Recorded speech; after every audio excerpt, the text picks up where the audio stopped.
we just did an ethnographic study of freshman college students who are the future of America. They're going to be sitting up here, 15 years from now, 20 years from now.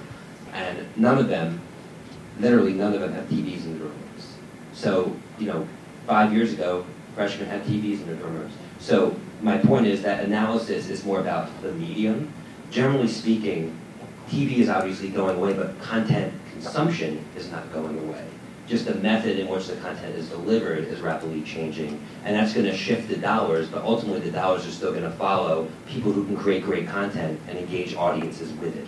And that's why I think it's a slippery slope to focus on the medium. I think you need to focus on what you're delivering to consumers and where that value is going to be created by doing so. But hold on, because that demographic group watches a lot of television. They just don't watch it on the old-fashioned TV as a form of device. Right. They're watching it through Hulu. You mean broadband video services. Right. Yeah, but I'm talking about the same TV programs. They are the same TV, but they're not going out of broadcasting cable distribution channels, and because of that, it's going to change the industry. Consumers are going to be marketed to more so as individuals. The whole notion of doing a big media buying during upfronts where brands are getting rid of 60 to 70% of their media budget is going to go away, because brands over time, just like they're doing on Google with search, are going to be able to target individuals, and some consumers are going to want to purchase their content and not really want to deal with being interrupted by commercials during their content. So the delivery mechanism is going to change the game in terms of how advertisers are going to play in content consumption. But you're just reinforcing the transformation from generic branded advertising, widecast to everybody, and hopes you get the right people, to addressable forms where people are saying narrowcasted people that would care about this message and deliver that and then measure what you get from it. So I'd almost acknowledge that what you're seeing is because things are becoming addressable and the demands that people are putting on our customers, our CMOs, to say, I spend a marketing dollar, what did I get from it?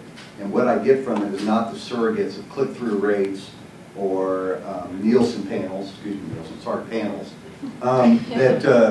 that the world's saying, I want to know, did I sell something? And if I spent this dollar, did I sell something? And you can only do that if you know who you sent it to and follow the full integration of saying, and did they buy something? And that's absolutely. That's the beauty of being online like that. You can measure all that. And that's if you know who they are.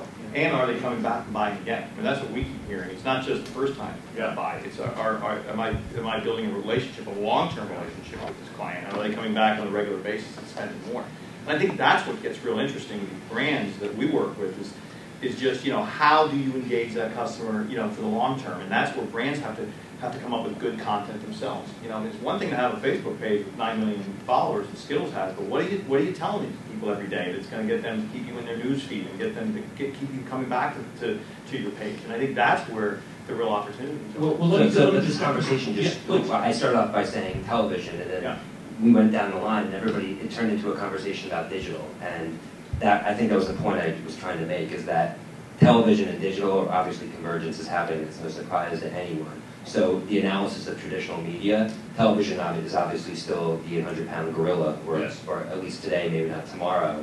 And now it's going to be, brands are going to look like, they're going to look at television advertising the same way they look at digital. It's going to be, the metrics are going to start to slowly merge together. The implication is that television is going to stay the same. Television is becoming addressable now. Set-top boxes are becoming digital. So it's in the definition of what is television is changing. So I don't think you could throw it and say that's just one channel. It's actually bleeding into multiple channels, and the world's becoming digital. It's not about having a digital strategy. It's about having a strategy for what's a digital world. Okay, so let me just ask a question related to that, which is that, everyone, as Matt just said, from a budget perspective, across the $280 or $300 billion that gets spent in marketing every year in the U.S. economy, the 800-pound gorilla, the biggest bucket is still television. Television, generally speaking, is about mass audiences. I'm obviously painting with a broad brush or a cliche brush. Mass audience, it's at the top of the funnel. It's about building awareness of brands. And DR, direct marketing, or DTC marketing, is something that happens way down at the bottom of the funnel. Now, you guys are saying the minute TV moves to the web, it becomes individually addressable. So is it building brand, or is it the last click wins, which is how a number of you are building your businesses, certainly Don and Jere. Yeah, and Google. You made a leap, too, that I'd say is not going to happen either. It's not all going to be on the web. Television in its own channel today is becoming addressable through interactive. television, so they're not sitting by themselves. Yes, a portion of it will be, but you'll still have the NBCs that will give you the ability to know who that program is being sent to, or a household. So you mean your point is that Matt's saying easy addressability It's with not a broadband black and white platforms, thing. but with fully digital cable systems, you're either addressable by head end to a cluster of households, or if it's got a digital box, right at the I know a lot of household people who don't itself. even have cable TV anymore, though. I mean, I know a lot of people now. I understand it's the bleeding edge, but we are talking about in some ways the future. People who don't even have cable television, they're getting all of their content delivered through Wi-Fi, and they're getting TV. But that's outrageous. I mean, Comcast appears like paying $150 a month, and now you're telling me that like for $30 I get a high-speed cable modem connection, I plug the Ethernet cable right into the side of my LG 60-inch plasma set, and all of a sudden I'm looking at television and not paying for the premium content packages.